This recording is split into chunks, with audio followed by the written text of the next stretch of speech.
Hey everyone, welcome to Ajay and Nathan Discuss Movies, a show in which we discuss movies both old and new. Today we have a new movie that just came out in the cinema earlier this weekend. Yep. And what is that movie titled, Nathan? That movie is Companion, directed by Drew Hancock, starring Jack Quaid and Sophie Thatcher. And what is this movie about? Yes, Companion is about a young, happy couple, played by Sophie Thatcher and Jack Quaid, and they go up to a lake house with their friends to enjoy a nice, romantic weekend, but things at the cabin are not all as they seem. People are acting very strange. There is a murder most foul, and from there things spiral, secrets are revealed, more bodies start to drop, and it is anything but a picture-perfect romantic weekend. Companion. And how did you feel about this movie, Nathan? I liked this movie quite a bit. I thought it was very, very fun. I really had no expectations of what it could be, especially its tone, because the trailers, for the most part, kept the plot kind of under wraps, and so you didn't get a good idea of kind of what it was or what the genre was. So when I sat down, I was expecting like horror thriller kind of esque shenanigans, and when I got there, that is what I got, but there was also a big focus on dark comedy, which I think really elevated the experience for me. I had a great time. My theater was laughing, but in like a respectful kind of way, and it was just all around just a fun, entertaining little film. Ajay, what are your thoughts? So I enjoyed it. Okay. I didn't love it. I didn't hate it. It was somewhere in the middle for me. I'll say I liked it. Okay. I remember I messaged you as soon as I got out of the theater being like, this is like Don't Worry Darling meets Bodies, Bodies, Bodies. Yes. Which I think that's a pretty good summation of what the movie is. But the more I think about it, the more I'm like, no, this kind of reminds me of like an episode of Community. Yeah. And I'm not just saying that. You're not wrong. I can see that. I'm not just saying that because Jack Quaid looks like Joel McHale. That's not what I'm trying to say here. Potatoes! Oh, wrap it up. Shh. All right. Now you voted for it, and due to our... Oh, never mind. Back to you, Joel. Yeah! Potatoes! Holy crap. It's an open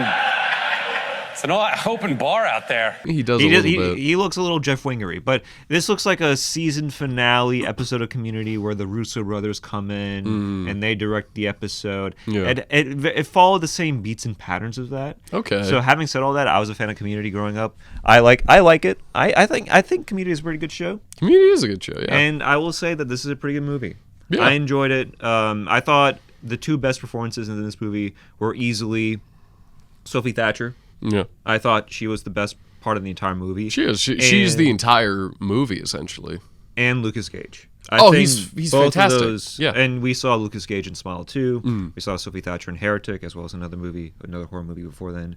But they were both standouts, and it's kind of weird how the AI, the characters, robots were more well developed than the characters that are actually human. Yeah, I feel like that's on purpose because all our human characters, Jack Quaid, Harvey Guillén, I think is his name. I was practicing how to say his name beforehand. Is it Guillen? Yeah.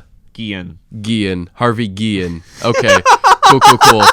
How do you not know that? I don't know. FYI, Nathan is half Hispanic. Yeah, I am. I don't know. He should at least know it. I should. I don't, though. I'm a disappointment. Regardless, I think, our human characters, they're all just kind of like idiot.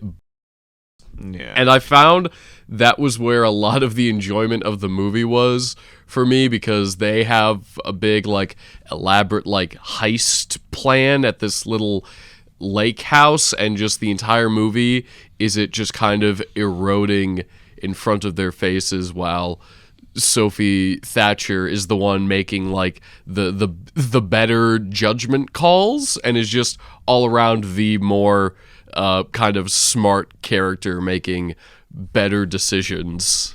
I mean, that's the issue that I had with the film, is that like I'm fine with supporting characters that are hard to like. Okay. especially if it's like in bodies, where it's like you see a group of people that you obviously can't relate to, but for some reason you kind of want to continue to watch.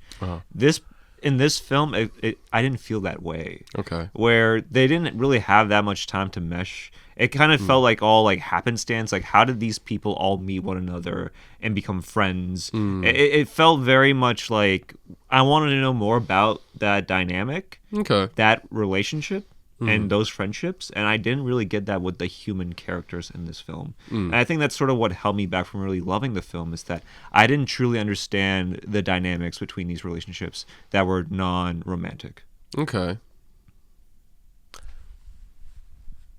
See, I'm not going to argue with you. Yeah, I'm not going to argue with that, but I can forgive the movie for not fleshing some of these people out, essentially, because most of it is focused on Sophie Thatcher's character, who is in... It's a small twist within the first 20 minutes, but she is a robot. She's an AI companion bot or bot for Jack Quaid, and they all just kind of treat her horribly because she's a robot and they don't think she's like sentient or real.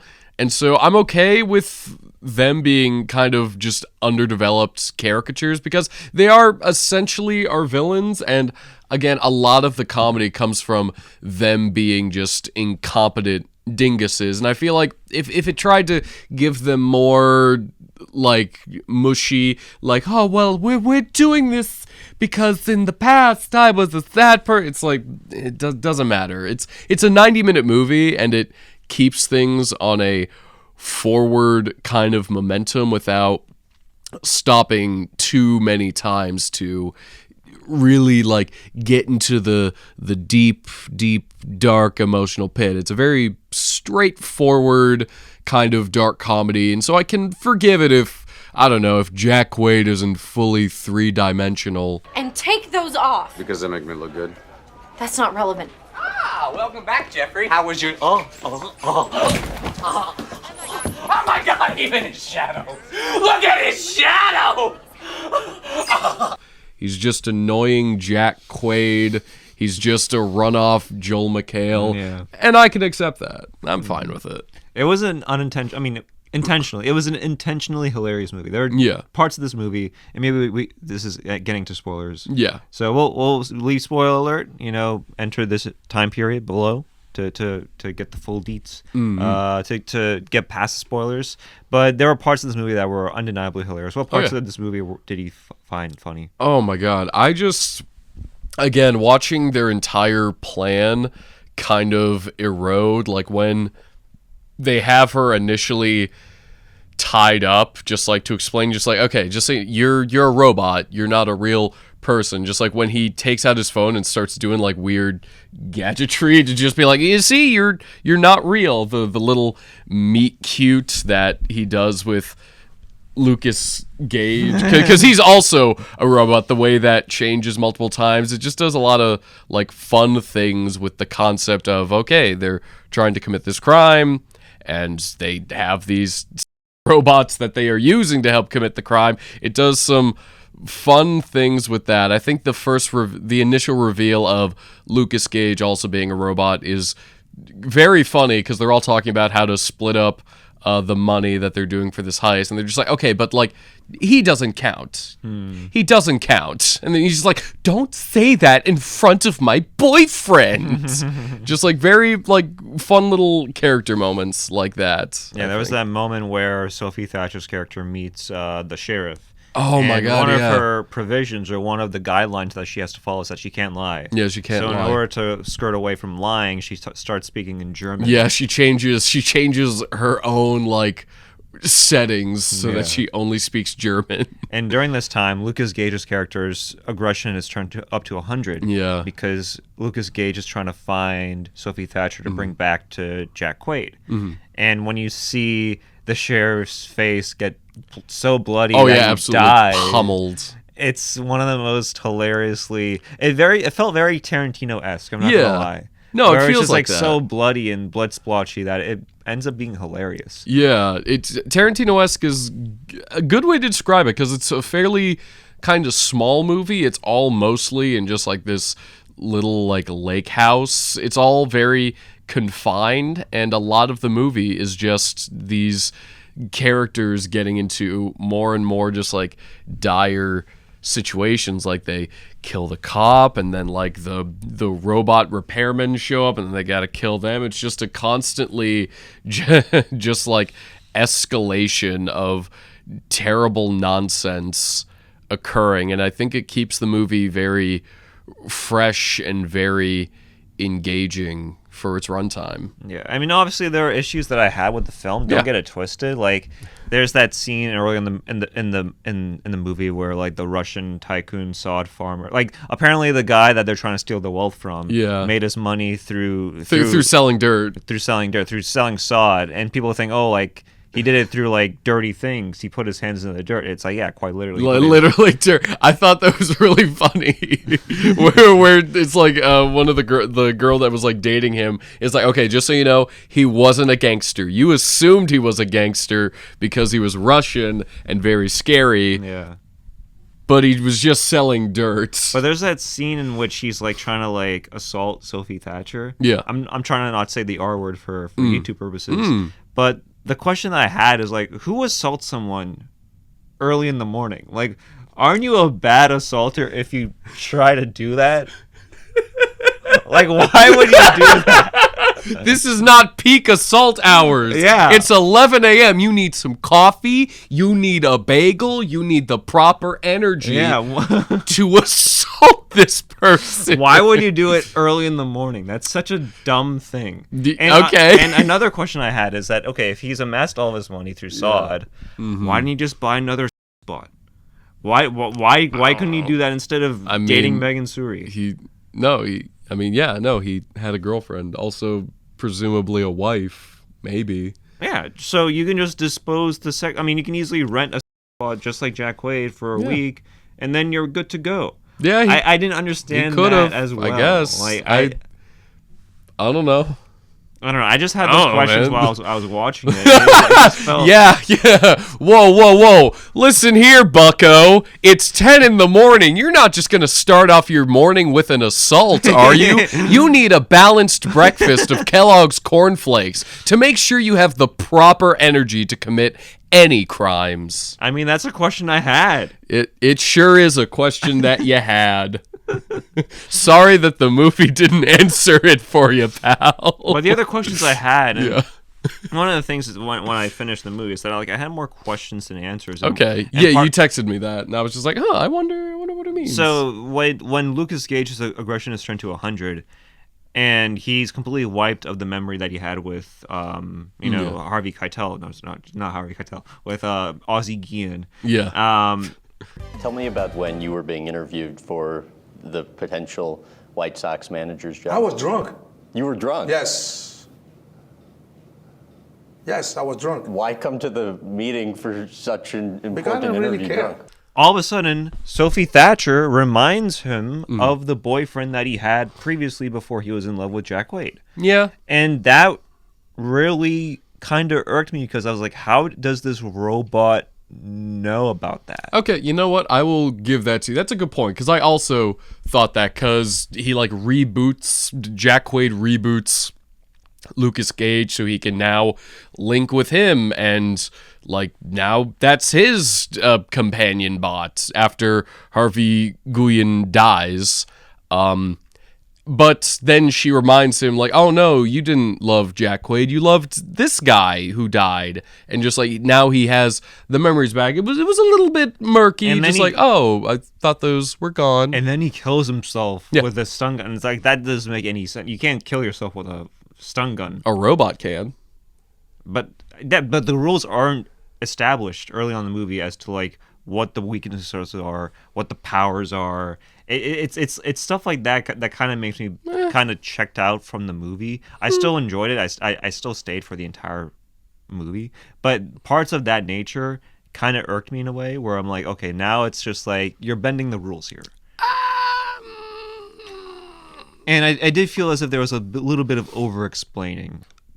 More so than we need. And maybe a little near the end, just because that's the wrap-up big exposition point. I'll give you that. And with the over-explaining, it still didn't feel sufficient enough for me to truly understand the robot and the powers, the capabilities, the company behind this robot, what they're legally able to do. Because if you have a robot of this nature, obviously it's going to be, regulated to a certain extent.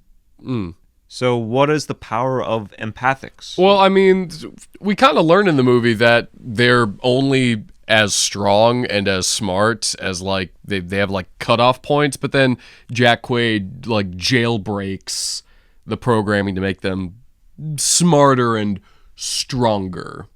But how is he able to jailbreak it? Because he has the little USB.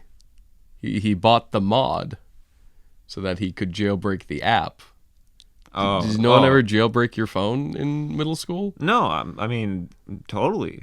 But, like, you can't just, like, buy it off, like, off anyone and just, like, jailbreak it. Well, I mean, not anyone, of course, but I don't know. Maybe there's a scene. I feel like we're getting too, like, into the weed with like, little stuff. There's stuff that's, like, that's an acceptable question. Stuff where it's like, well, I think anyone can assault anyone at any time, and it's still wrong. It's wrong. I'm not saying it's not wrong. It's just weird. You do it so early.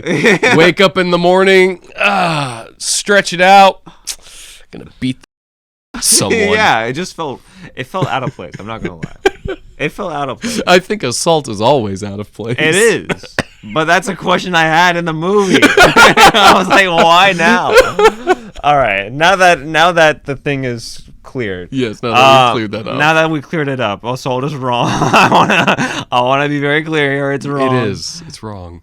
But at any time of the day. At any time, of course. But I'm just saying, like, in a story. I would be like, all right. So the acting, I really love the acting. Yeah, all the performances are really good. Sophie Thatcher was great. Lukas Gage was great. Jack Quaid, he's the unlikable hero that you sort of want to look at and think like, oh my god, like this guy sucks. But he has the jokes, he has the quips, and for some reason, like, I don't know. While I wasn't necessarily emotionally invested in his character, I definitely did. I was intrigued. I was definitely like looking at his performance and being like, hey, that's like, he's keeping me involved in the movie, and I think that's great. Jack Quaid has a lot of charisma, even when he's playing kind of like a bag, like in this movie. He's very charismatic and very funny, although just in general, I feel like he's slowly being typecast as like, charming guy, but he's out of his depths, and he's basically just... Each role I've seen him in subsequently has just been his role in The Boys, where it's just like, this well-meaning guy is out of his depths, and that's pretty much everything I've seen him in, with the exception of when he's in Oppenheimer and he's just playing bongos. But he is still very good in this movie. The entire cast is great, and it's because they all have really great just comedic chops and timing. I think his name's Rupert Friend, who shows up very briefly as the Russian mobster, and he just plays it like his role in The Death of Stalin, where he plays the son of Stalin, which is a weird pull, considering one of the jokes in the movie is his password for everything being Stalin's birthday. Which is just so dumb and strange. Even when Jack Quaid is like trying to get the passwords for his phone, he's like, it's Stalin's birthday. Damn it, what's Stalin's birthday?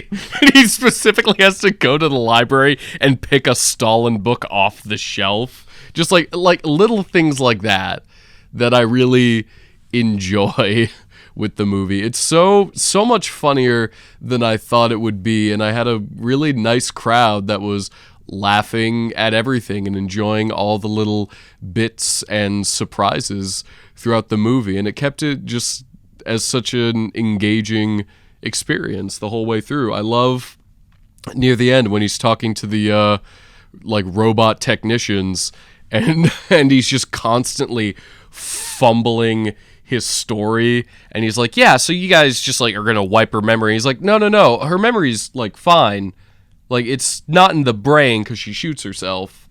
It's not in the brain. It's like the central processing's in the middle. So we're just going to scrub through all the footage and just watching Jack Quaid's face just like sink. And like he looks to Lukas Gage like, oh God, I'm going to have to kill more people for this mess. It's just like, it's great. I love watching a plan go terribly. Let's get into that ending because there's a death that happens. And who is that death, Nathan? I mean, there's several. It's Lukas Gage. It's one of the robot technicians. It's Jack Quaid. Yeah, that's Jack Quaid. Oh, okay. We wanted to talk about that. So Quaid. There's that final confrontation between Sophie Thatcher and Jack Quaid. And that was a very riveting sequence. I loved it. Yeah, it was the culmination of everything because their relationship has been just like horribly like abusive the entire movie because he's not treating her like a person. He's treating her as a robot, but then she finally like gains autonomy over herself, and it's a nice confrontation and fight between the two of them, and she sticks an automatic like wine opener into his skull and essentially lobotomizes him, which was very fun. The violence in the movie is very like quick and heavy and gory, but it comes in like little waves, which I like because it's like comedy, something very horrific and violent, and it just keeps the energy going, punches it up a bit. And that final shot of Jack Quaid just caressing Sophie Thatcher like that Rolling Stone cover of Lennon with Yoko Ono. Yeah. I thought that was pretty funny. I don't know if that was what they were trying to go for. Maybe. I think I'm pretty sure that's the reference. I caught that reference. I was like, oh, damn, like that's like pretty nifty. I caught a lot of reference in the. I caught a lot of Terminator references in the movie, which I really liked. Like her hands, T2. like yeah, Lukas Gage is literally the like T-1000 when he's in that cop outfit. It was so nice. It was so fun. This movie is probably like the best Terminator sequel we've gotten since T2. Yeah, it was the best unofficial Community episode. It's weird, but I've never heard of magnitude before tonight. He's a one-man party. Pop, pop. It is, because it's very funny and it's just filled with jokes and fun concepts. Yeah, the old guy kind of reminded me of Chevy Chase. The old guy? The Russian mobster guy. I can see Chevy Megan Chase. Suri kind of reminded me of Annie. Yeah. We got the whole Joe McHale. Yeah, Joe Jack McHale. Quaid. Abed. Lukas Gage. Of course. No, you're right. You're right. This is just an episode of Community. Yeah. A good episode of Community. Yeah. Anyways, wrapping up our thoughts. This is a fun movie, and I enjoyed it quite a bit. It's a breezy 90 minutes. It has a fun concept, great acting, and fun performances. It's got surprises. It's got thrills and chills. It's just an all-around, just like really good time at the movies, which is so rare to see. And I highly recommend Companion, Ajay. This was fun. I was surprised. I'm not going to lie. I was surprised when I first walked in because I thought, oh my God, this is going to be like I don't know. It's just going to be just like your typical January like horror film. Yeah. That's not that fun. Like a usual Blumhouse dump. Yeah, and it wasn't that. The visuals were great. The cinematography was great. The direction in terms of where this movie went was amazing. I didn't watch the second trailer, so I had no idea about the AI and aspect of this movie. So I was really thrown out of the loop. But it took me back in after I got that reveal, and part of it is because of Sophie Thatcher's acting, and it's because of Lukas Gage. And while the other characters were great, I really enjoyed the other actors. I felt like the movie really hinged on the performances of those two, and they really swung it out of the park. Sophie Thatcher, please get out of this genre of horror movies, get into a real movie. I'm joking. They are real movies. You. I'm joking, but Sophie Thatcher, you're not watching this, but like definitely go for like a film outside of the horror movies, because I think that you can really hone in your acting and can really like showcase your talent on screen outside of this genre. So definitely I think this movie I would recommend. I liked it. I didn't love it. I didn't hate it. I liked it. It's a solid movie that you should watch. If you don't want to watch it in theaters, it's fine. You know, you can watch it on streaming, but I think you will have a pretty good time watching it on the big screen. I'm not going to lie. There are times where you're just laughing out loud, whether it's with the movie or at the movie, and I think it really shows the meta-ness of you know, this movie and how it's similar to that of Community. Yeah. So overall, I enjoyed it and I recommend it. Companion. Yeah. Companion. Those are our thoughts on it. Those are our thoughts on it. A nice, breezy, quaint film. Just the fact that it's 90 minutes and isn't like boring. That was so, just made me feel so good, especially after Wolfman, which is basically like another it's like a little under 90 minutes. It's supposed to be straightforward, and it's just so goddamn boring. We're in the cabin. No, we're out of the cabin. No, we're in the cabin. No, we're out of the cabin, and it's dark. It's dark. You know, it's not dark tonally. It's just there's no brightness. You can't see it. Yeah, you can't see anything. Can't see nothing. But Companion, you knew what you were doing. Yeah. Thank you for that. I was surprised. Anyways, those are our thoughts on Those the are our movie. thoughts on Companion. Let us know how you felt about the movie. Go Did you love check it? Do you it hate out. it?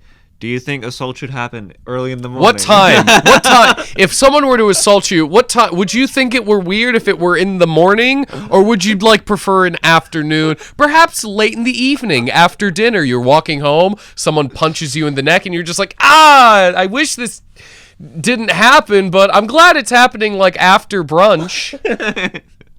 Yeah, those are the thoughts I have. You know. It's good to know. Those are the mimosas, thoughts we have. Those are the thoughts we have. Anyways, those are our thoughts. All right, that's it. Bye.